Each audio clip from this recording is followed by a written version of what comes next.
Hi, this is John Anderson, And Nicole Sonosa. and we're with Oyez Real Estate. Today we're going to talk about you, the seller, and your role in a short sale. So if you're selling your house in a short sale, these are some of the things that you can expect and some of the things that you really need to do if you want your house to be sold successfully in a short sale. So we're going to hit a couple of points here, and the first one is showings and what to expect and what you need to do when the house is being shown or inspected. Well, definitely. I think the first thing we're going to talk about is showings. Just like if you were to put your house on the market to allow showings because you want the buyers to come in and to purchase your home, the same cooperation needs to be done in a short sale. That aspect is no different than if you were to put your house on the market to sell it traditionally. You need to allow the showings, you need to cooperate with the buyers doing inspections or second showings. This is all key to the short sale because even if you do everything right on the bank side, if you don't have a buyer, you're not going to be able to sell the home.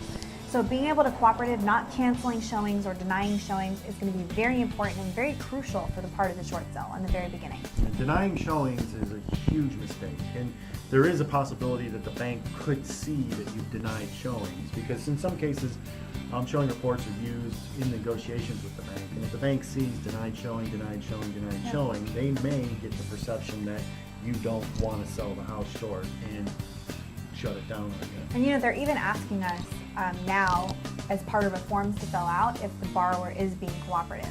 So they're asking, if say they come back with a bad value or they just want to see the marketing and what we're doing, they're asking if the borrower is being cooperative and if they're allowing showings. So that is very important. You definitely want to cooperate because you want to make every effort to be able to sell your home effectively.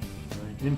And it's understandable that this is a difficult situation for you if you're in a short sale because you are giving up the house and you may be packing or getting ready to move and you may not be comfortable having people coming through the house, or the house may be in disrepair because you don't have the funds to fix it up, but you still need to allow everybody that wants to show the house to be able to get in the house and look around no matter what. Critical stuff. Yeah, and so the second part we want to talk about that's very crucial to the short sale as a seller is the bank. On the bank side, obviously this is going to be a lot different than doing a traditional sale. As a seller, it is so important, and I cannot emphasize this enough, it is so important to cooperate with the person that you've hired to do your short sale. Specifically, if you're doing a short sale with us, we try to get everything done up front, but the thing that we need continually is the financials. The bank every single month until your short sale is approved is going to be 30 days worth of pay stubs, 30 days worth of bank statements. Every month. Always, every single month.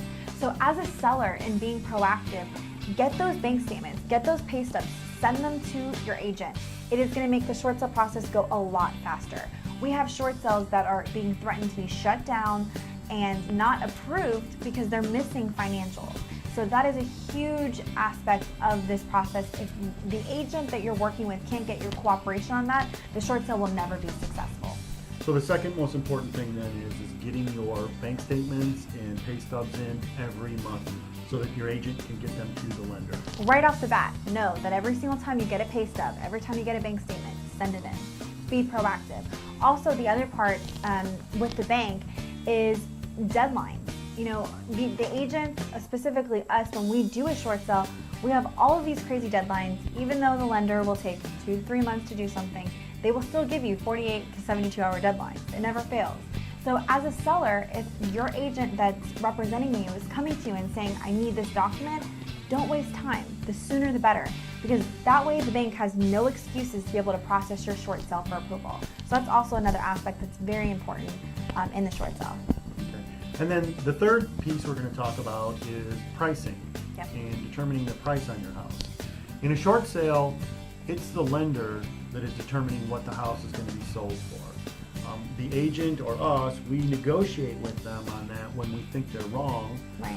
We'll bring in our information to get them on track to where the house should be, but they have the bottom line.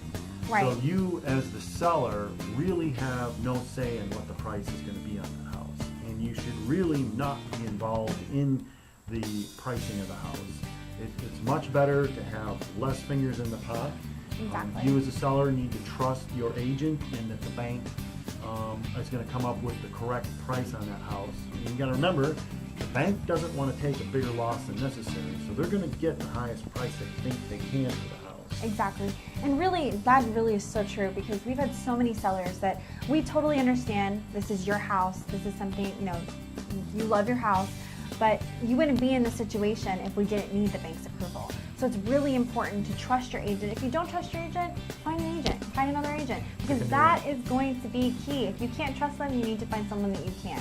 Because you have to trust them that they know what they're doing, they've been doing this before, and they know how the process works.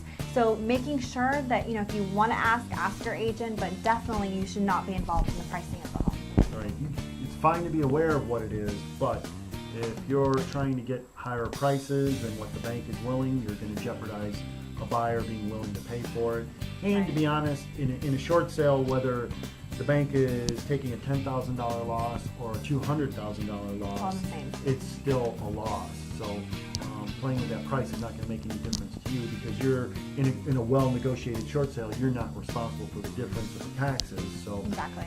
You're walking away whether the bank's lost a small amount or a large amount. So Exactly. it's best just to stay on the sidelines, let the bank and the agent figure out the pricing, find a buyer that's willing to pay that, and let it sell short, so it's all over and done with. Exactly.